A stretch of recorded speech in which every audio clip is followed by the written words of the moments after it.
baseball rules that almost no one understands.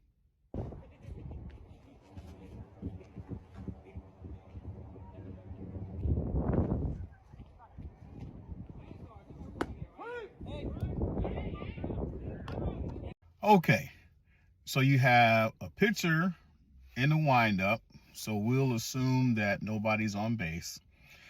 And after they begin their windup to pitch, they stop in the middle of their delivery and then pitch the ball. And the question is this legal? Well, the rules say that when a pitcher begins their delivery to pitch, their delivery must be continuous without interruption or alteration. If they don't do that, like in this case, they stop in the middle of the delivery, then the penalty is a ball is added to the count if there's no one on base. If there is a runner on base, then the penalty would be a balk. I actually had this situation not too long ago in a baseball game. Take a look. Let's go,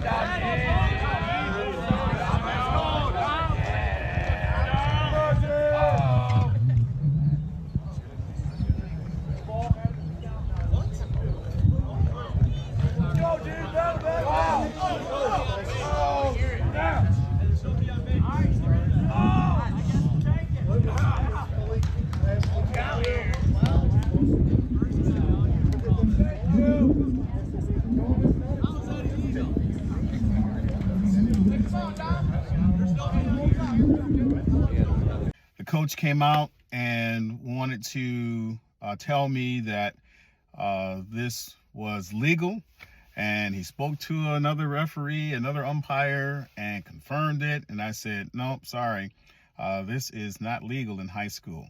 Now, there is an exception in the college rule book where you can pause briefly, but briefly is going to be up to the umpire, and in neither case wasn't brief.